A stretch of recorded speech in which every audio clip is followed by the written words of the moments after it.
नमस्कार दोस्तों। UP triple S C PT 2022 के अंतर्गत ये दूसरा दिन है आज। पिछले वीडियो में हम लोगों ने कुछ ऐतिहासिक बिंदुओं के बारे में चर्चा की। किस तरीके से उत्तर वैदिक काल में जो राजा थे उनको क्या बोला जाता था। साथ में कुछ नदियां हमने देखा, कुछ अभिलेख देखे किसमें किस शासक का उल्लेख है। जो क्वेश्चन आपके संभवतः पूछे जा सकते हैं, उसके आगे हम लोग आज चर्चा करने वाले हैं। सबसे पहले देखते हैं जैन धर्म के बारे में। यहाँ से क्वेश्चन सीधा पूछ लेते हैं कि इनका क्या प्रतीक था। आपको पता होगा जो जैन परंपरा के अनुसार जो उनके धर्म गुरु हैं वो 24 हुए, यानी कि 24 तीर्थंकर हुए हैं, जिनमें से सबसे पहले ऋषभ देव है और जिनका उल्लेख आपको ऋग्वेद में भी मिलेगा। तो यहाँ से क्वेश्चन पूछा जा चुका है कि ऋग्वेद में किस जैन तीर्थंकर का उल्लेख है, तो वो कौन थे? वो ऋषभ देव थे।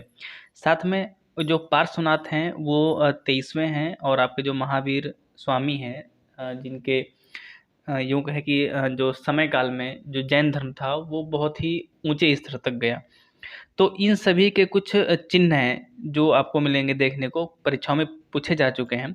ऋषभ देव या इन्हीं को आदिनाथ भी बोला जाता है। इनका जो प्रतीक चिन्ह था वो सांड या वृषभ बोल सकते हो। जो अरिष्ट नेमी ये 22वें थे, इनका जो चिन्ह था वो शंख था।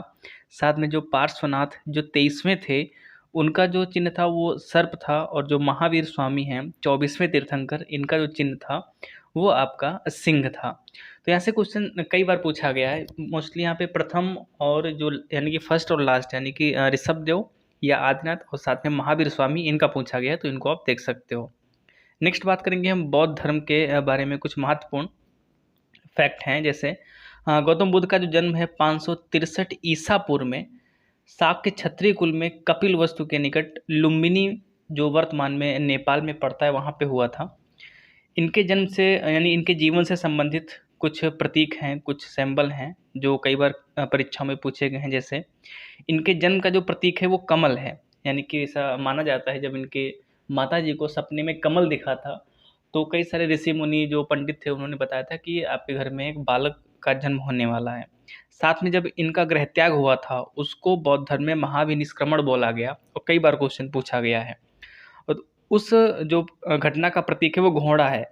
और आपको पता है जो घोड़ा है वो गति का प्रतीक है, यानी कि जब ये सपने में इनके घोड़ा आया तो ऐसा इनको लगा कि भाई हम भी अब हमको संन्यास ले लेना चाहिए। साथ में जब ज्ञान प्राप्ति हुई यानी कि निर्वाण की प्राप्ति हुई, उसका जो प्रतीक था वो पीपल का वृक्ष था, जिसको बोधि वृक्ष भी बोला जाता है। और इसी वृक्ष के नीचे इनको ज्ञान की प्राप्ति हुई थी। साथ में इनका जो प्रथम उपदेश था, इसको बोला जाता है धर्म चक्र प्रवर्तन। ठीक है, ये पहिया था जो धर्म चक्र के नाम से जाना गया। और साथ में जो इनकी मृत्यु हुई थी कुशीनगर में, जो इन्होंने गोवंश खा लिया था, इसको महापरिनिर्वाण बोला गया बौद्ध धर्म में। और ये स्तूप के रूप में इनको सपने में आया था, यानी कि इनको प्रतीक के रूप में दिखाई दिया था। कुछ के 4 बौद्ध संगीतियाँ हुई हैं, यहाँ से क्वेश्चन कई बार पूछा गया है। जैसे पहली जो बौद्ध संगीत हुई थी, यहाँ से क्या पूछता है कि पहली बौद्ध संगीत किसके शासन काल में हुई थी, और स्थान पूछ लेगा।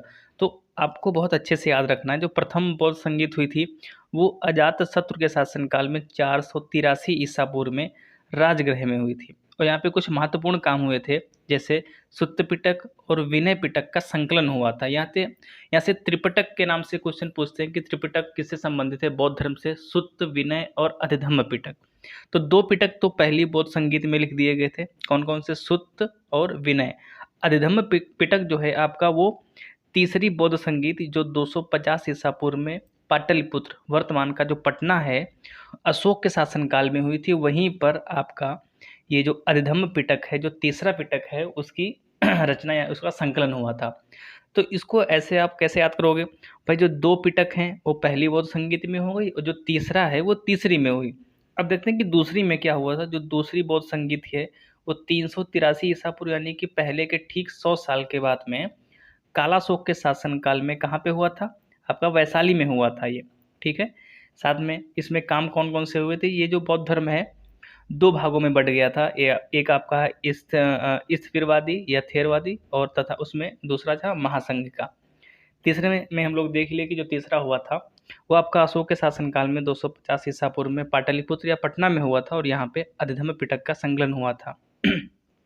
अगर हम चौथी बौद्ध संगीत की बात करें तो ये कश्मीर में हुआ था, कुंडल वन में। ठीक है। और जो शासक था कनिष्क, यानी कि प्रथम शताब्दी ईस्वी में ये माना जाता है ये हुआ था। और यहाँ पे हीनयान और महायान 2 शाखाओं में ये जो बौद्ध धर्म है वो बट गया था। तो इनको आप देख सकते हो, शासन और स्थान, यहाँ से कई बार क्वेश्चन पूछा गया। साथ में कौन सी संगीत में क्या काम हुए हैं ये भी पूछा गया है। आगे बात करते हैं, कुछ महाजनपद हैं उनकी राजधानी पूछ लेते हैं, और वर्तमान का जो क्षेत्र है वो क्या था ये भी पूछा गया है। और ये जो कुछ इनमें से हैं हम पहले भी डिस्कस कर चुके हैं जब हम उत्तर प्रदेश के बारे में जो कुछ ऐतिहासिक और पर्यटन स्थल पढ़ रहे थे। अगर आपने नहीं वीडियो देखे हैं तो आपको मिल जाएगा, आप जाइएगा यूपी स्पेशल की लिस्ट बनी है वहाँ से देख सकते हैं आप। तो इसमें सबसे पहले देखते हैं काशी। काशी वर्तमान का बनारस, और इसकी राजधानी भी बनारस ही थी। साथ में जो कौशल है श्रावस्ती अयोध्या, यानी कि वर्तमान में जो फैजाबाद वाला क्षेत्र है वहीं पे कौशल था।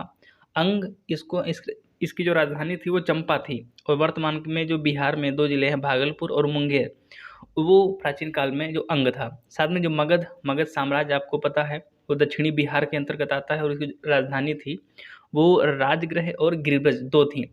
जो वज्जी था ये वैशाली इसकी राजधानी थी, और वर्तमान में जो उत्तरी बिहार है उसके अंतर्गत आता है। साथ में जो मल्ल इसकी राजधानी थी कुशीनगर, जहाँ पे आपके बौद्ध धर्म के जो संस्थापक बोल सकते हो आप, गौतम बुद्ध का महाभिनिष्क्रमण हुआ था, ठीक है, यानी कि उनकी मृत्यु हुई थी। और दूसरी राजधानी इसकी पावा है, ठीक है।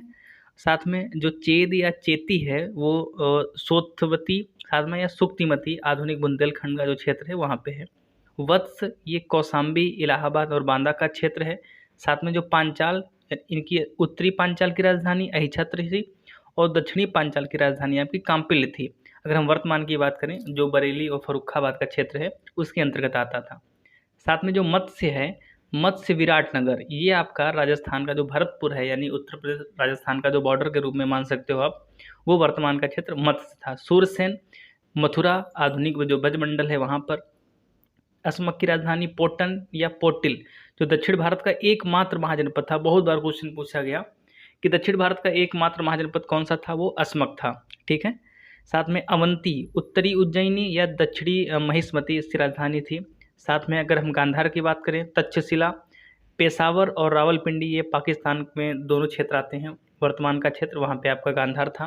कंबोज की राजधानी हाटक या राजपुर बोल सकते हो, वर्तमान में कश्मीर में पड़ेगा ये। साथ में जो कुरु इंद्रप्रस्थ यानी कि जो दिल्ली के आसपास का क्षेत्र है, या यूँ कहें कि दिल्ली का पुराना नाम इंद्रप्रस्थ ही था, तो इस तरीके से कुरु के रूप में जाना जाता था। तो ये था आपका दूसरा दिन। यहाँ पे बहुत, अगर आपको अच्छे से रिवीजन करना है तो इसको आप कंटिन्यू देख सकते हो। क्वेश्चन यहाँ से निश्चित ही फंसेंगे, और आपको बताएंगे जब पेपर हो जाएगा कितने क्वेश्चन इस सीरीज से आपको मिले हैं। मिलते हैं अगले डे में, तब तक के लिए थैंक यू।